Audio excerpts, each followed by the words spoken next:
It's 7 o'clock on a cold December night. The plan was to meet there at 7:30, but I get there a bit early as I'm excited for the night that's ahead.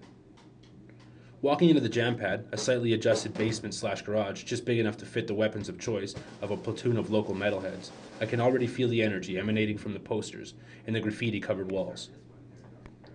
Shortly after I get there, one by one, the guys that make up the band, Kresho, Walt, Matt, and Jordon, arrive at the pad holding bags and cases containing their instruments. Methodically they set up, and in a little while, the thump of the bass drum calls to arms the rest of the band. And now, Verbal Deception starts to play.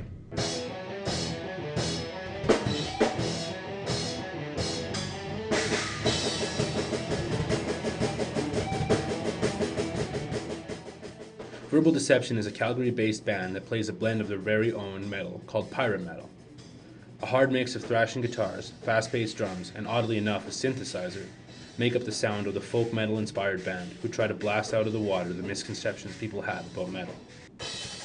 Jordon, the drummer for Verbal Deception, talks about the misconception in metal. There's two ways about it. They either think like the metal, like death metal, and like growl all the time, right? And Satan this and all that kind of stuff, which people assume, or they assume, which most people wouldn't really consider metal, like Disturbed and the kind of more popular metal, like radio metal almost, if you will. Their sound, exclusive. Their approach, refreshing. Their result, epic.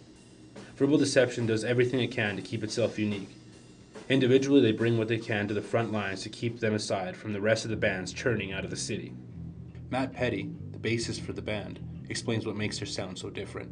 There's always subgenres, it's never as simple as just being a metal band. And there's lots of different bands in the city, lots of different subgenres. I guess us specifically, it's kind of like this sort of twist of like Walt having like the traditional Bandonian sound to his keyboards, and then there's also sort of this progressive element that's really coming in strong. And there are a lot of, well, there's not a lot, but there's a few progressive bands in the city. But because we have that folk metal element, in there as well, there's not a lot of them in the city, right? I mean, there's a few that, are folky elements, but I think we bring a real original kind of piratey feel. Other pirate metal bands hail from other cities and countries. Different types of metal inspire them, influencing their sound. They dress up like pirates, yell about walking the plank, which I learned later was a Disney invention, and make it a game. But Verbal D keeps it about the music. Kresho Cleric, frontman, guitarist, and vocalist of the band, explains that it's not the shtick that sticks.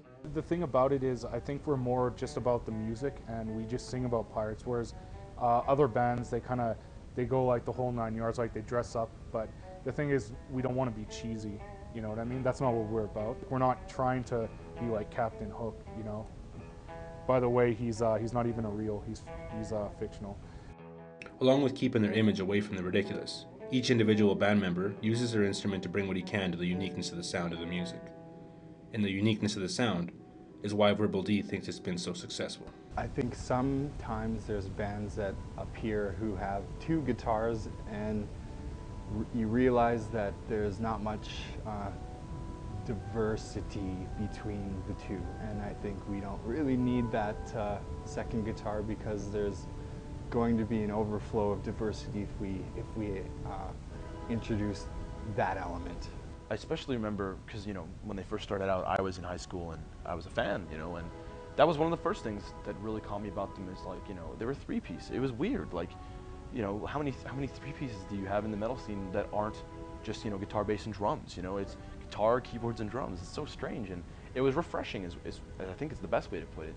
And even now, like I said before, there isn't a band in the city who sounds exactly like us or even close. Right. There's other bands who say they have folky elements, but it's not even close to us.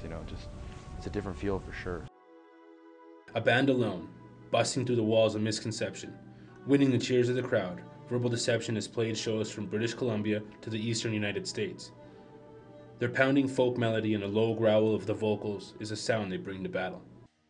This band of scallywags will continue to fight its way to metal supremacy. As for tonight, to the sound of a sped-up tune from the keyboard that is their closing tradition, they pack away their instruments after a successful jam. The sound of beer cans popping open replaced the explosion of the instruments. But their voyage is not forgotten, and with a final toast, we go our separate ways. Rocking it for CJ Online, this is Guillermo Braza.